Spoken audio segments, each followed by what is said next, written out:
রক্তের সম্পর্ক নাকি টাকার নেশা?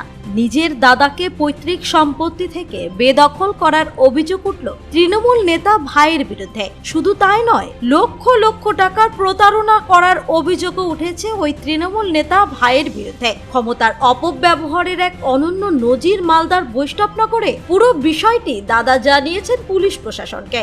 শুরু হয়েছে তদন্ত। যদিও এমন ঘটনা অসত্য বলে দাবি অভিযুক্তের, এই ঘটনাকে ঘিরে চাঞ্চল্য ছড়িয়েছে মালদার বৈষ্ণবনগর থানার কুম্ভীরা এলাকায়। জানা গিয়েছে, সংশ্লিষ্ট এলাকার বাসিন্দা জিয়াউল হক, বর্তমানে তিনি একজন নার্ভের রোগী। অভিযোগ, তার ভাই নাজিমুল হক ব্যবসা এবং সম্পত্তি মিলিয়ে লক্ষ লক্ষ টাকার প্রতারণা করেছে। বাবার অনুরোধে 2012 সালে 20 লক্ষ টাকা ব্যয়ে 11 শতক জায়গার উপর তার ভাইকে তিনি একটি গোডাউন তৈরি করে দিয়েছিলেন পাট এবং ভুট্টার ব্যবসা করার জন্য। পরবর্তীতে ঠিক হয় সেই টাকা এবং সম্পত্তির ভাগাভাগি টাকা সময় মতো মিটিয়ে দেওয়া হবে। অভিযোগ, কিন্তু তা না করে তার ভাই প্রতারণা করে সমস্ত টাকা চিট করেছে। শুধু তাই নয়, ব্যবসা সূত্রে তারই চেক বই চুরি করে এখন বিভিন্ন মামলায় তাকে ফাঁসিয়ে দেওয়া হয়েছে। এখন সেই টাকা, সম্পত্তির দাবি এবং বাড়িতে থাকা বিভিন্ন গুরুত্বপূর্ণ নথি আনতে গেলে তাকে মারধর করে আক্রান্ত করা হচ্ছে। তার ভাই তৃণমূল নেতা এবং এলাকার তৃণমূল আশ্রিত দুষ্কৃতীরা তাকে মারধর করছে।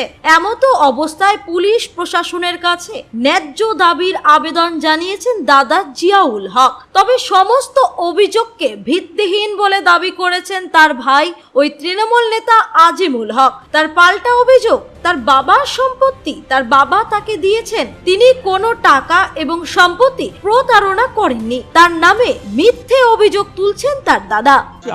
আপনার দাদা অভিযোগ করছেন যে আপনি ওনার সম্পত্তি দখল করে নিয়েছেন, ওনার টাকা নিয়ে নিয়েছেন, ওনাকে প্রতারণা করেছেন এবং এই অভিযোগটা উনি করছেন। তা আপনার নিয়ে রিয়াকশন কি? আপনি কি বলতে চাইছেন? উনি ব্যবসা করছিল, ব্যবসার সমস্যার কারণে ও আমার কাছ থেকে একটা টাকা ধার নিয়েছিল 9,95,000 টাকা। সেই টাকাটাকে ও না করার পরে, টালবানা করার পরে বেশ কিছুদিন পরে আমাকে একটা চেক দেয়। চেকটা আমি ব্যাংকে করি, সাবমিট করি, ব্যাংকে চেকটা বাউন্স হয়। বাউন্স হওয়ার পরে আমি ওই চেকটাকে কমপ্লেন করেছিলাম। কমপ্লেন করার পরে ও এটাকে মানে কাউন্টার মামলা হিসাবে আমার এগেনস্টে ও শামসেরগঞ্জ থানাতে আমার এগেনস্টে চেক চুরির কমপ্লেন করেছিল। কমপ্লেন করার পরে ও তো মানে এখন কোর্ট থেকে ওনাকে করেছে, নোটিশ করেছিল। তারপরে উনি কোর্টে হাজিরা দিয়েছে। এই 9,95,000 টাকা ঘর করার জন্যে বিভিন্নভাবে আমাকে হ্যারাসমেন্ট করছে। মানে আপনার বিরুদ্ধে অভিযোগ হচ্ছে ওনার জমি সম্পত্তি বাবার সম্পত্তি আমরা ভাগ পেয়েছি। বাবা যেভাবে বলে গেছিল 16 মাইল 17 মাইল ও সম্পত্তি নিয়ে নিয়েছে ওখানে।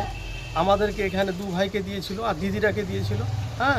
তারপরে এখানকার ফসলি জমি ও চিটিং করে 2.5 বিঘা জমি বাবাকে ফুসলে 2.5 বিঘা জমি এখান থেকে বিক্রি করে গেছে। তারপরে ও ব্যবসাতে একটা বিশাল বড় দেনা করে গেছিল। এখানে এলাকার মানুষকে জিজ্ঞাসা করে, এলাকার মানুষ একটা যদি ওর সম্বন্ধে ভালো কথা বলে দেয়, ওকে সবাই চিটার বলেছি। না, এটা বাবা করেছে 2011 সালে। বাবার পেনশনের টাকা প্লাস বাবার টাকা। বাবা ছিল প্রাইমারি স্কুলের টিচার, বাবার টাকা থেকে একে এই গোডাউনটা হয়েছে। চেক বই নিয়েও একটা অভিযোগ রয়েছে, সেই চেক বই উনি ব্যবসাতে একটা ক্রাইসিসে পড়েছিল, টাকা ওর আটকে গেছিলো মিলে। সে সময় আমার কাছে ও 9,95,000 টাকা ধার নিয়েছিল। সেই 9,95,000 টাকা না দেওয়ার জন্য এই সবগুলো এখন ও বিভিন্নভাবে বিভিন্ন জায়গাতে আমাকে হ্যারাসমেন্ট করছে। ঠিক আছে, আপনার নাম? আমার নাম হচ্ছে আজিমুল হক। আপনার পৈতৃক সম্পত্তি দখল পাচ্ছেন না? পৈতৃক সম্পত্তির এই জিনিসটা আমার বাবার অনুরোধে, যে বাবা ছোট ভাই আছে, ছোট ভাই তার নাম আজিমুল হক, তুমি আমার কথা রাখো, একটা গোডাউন বানিয়ে দাও, তোমাকে মাল জাল দিবে এবং সে ব্যবসা বাণিজ্য করবে, একটা গোডাউন বানিয়ে দাও। আর বাবার অনুরোধে আমি মানে গোডাউনটা বানিয়ে দিয়েছিলাম। 2012 সালে 20 লক্ষ টাকা ব্যয়ে আমি গোডাউনটা বানিয়ে দিয়েছিলাম 11 শতক জমির ওপরে। এবং সেই টাকাটা 20 লক্ষ টাকাটা সে বিজনেসে যখন করবে তখন তোমাকে ধীরে সুস্থে এককালীন পেমেন্ট করে দিবে। এবং তোমার যা এই যে বসত বাড়ি এবং সম্পত্তি যা আছে তার সম্পত্তির দাম ধরে আমার কাছে 50 লক্ষ টাকা ফাইনাল হয়, সেই 50 লক্ষ টাকার মধ্যে আমি 3,89,000 টাকা আমার বাজার অ্যাকাউন্টে পেয়েছি, বাকি 4,46,11,000 টাকা এখনও পাবো।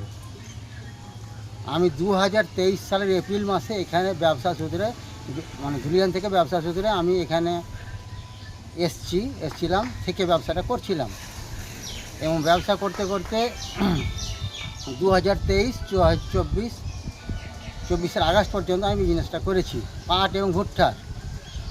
এই ভুট্টার ব্যবসা আমি সমস্ত টাকা ওকে গাড়ি বাই গাড়ি আমি বুঝিয়ে দিতাম, এবং আমার মাল কিনে গোডাউনে আমার স্টক রাখতো। সব মিলিয়ে কত টাকা সব প্রতারণা মিলিয়ে করিয়েছে? আমার কাছে অতিরিক্ত মাল দিতে আছে, পারবার নিতে আছে, এই বাবদ 23,89,171 টাকা এক্সেস অলরেডি হয়ে যায়। আমাকে বললে দাদা মাল দিয়ে এটা পরিশোধ করে দিব, হ্যাঁ মাল দিয়ে পরিশোধ করে দিব। হিসাবপত্র শেষে যখন পেলাম আমি ওর কাছে ফাইনাল হিসাব রিসিভ কপি আমি নিয়ে নিয়েছি 23,89,000 টাকা। সব মিলিয়ে কত প্রতারণা করেছে আপনাকে? সব মিলিয়ে আমার প্রতারণা হচ্ছে 70,171 টাকা, আমার পৈতৃক সম্পত্তি বাবদ 46,11,000 টাকা টোটাল কত? এবং ব্যবসা বাবদ 23,89,171 টাকা, টোটাল 70,171 টাকা। থানায় জানিয়েছেন আপনি? হ্যাঁ, আমি আমার থানায় রেসিডেন্ট থানায় শামসারগঞ্জ পিএস পুলিশ স্টেশনে আমি কমপ্লেন করেছি। কি আপনি চাইছেন? কি এখন যেতে পারছেন, এলাকায় যেতে পারছেন? আমাকে এলাকায় যেতে পারেন, ছোটো ভাইটা এমনই দুষ্কৃতীদের সাথে আনাগোনা এবং তার সাথে মেলামেশা, যার ফলে আমি মানে ভয়ে আমার জিনিসপত্র কিছু ফাইলপত্র কাগজপত্র দিই মানে আছে, সেগুলো লোপাট করার আমার আশঙ্কা প্রকাশ করছি, যার জন্য আমি নিতে যেতে ভয় পাচ্ছি। কি চাইছেন প্রশাসনের কাছে?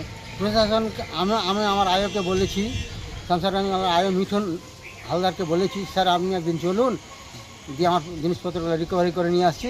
উনি বলছে ওটা আপনার ম্যাটার, আপনি গিয়ে নিয়ে আসুন। অথচ আমি আজকে অন প্রেজেন্ট 2-3 বার ফোন করলাম, আমার আয়ো ফোন ধরলো না, অথচ আয়ো মানে ফোন ধরলো না, এবং কী গন্ধ পেয়েছে জানি না, সেই মানে টিএমসি দুষ্কৃতীরা, আমার ভাই একজন টিএমসির মেম্বার এবং পাড়ার লোকজন টিএমসির মেম্বাররা, আপনারা তো সচক্ষেই দেখলেন, আমাদের উপরে ধাও হয়ে আমাকে কিল ঘুষি মারে। আমি নার্ভের রোগী, এই যে মাথায় আমার স্পট, এই যে আমার ব্রেন অপারেশন হয়েছে, আমার কিল ঘুষি মেরে আমাকে ওখানে ধাক্কাধাক্কি করলো। কি নাম আপনার? আমার নাম জিয়াউল হক। মালদা থেকে পরিতোষ সরকারের রিপোর্ট, কুলিক নিউজ।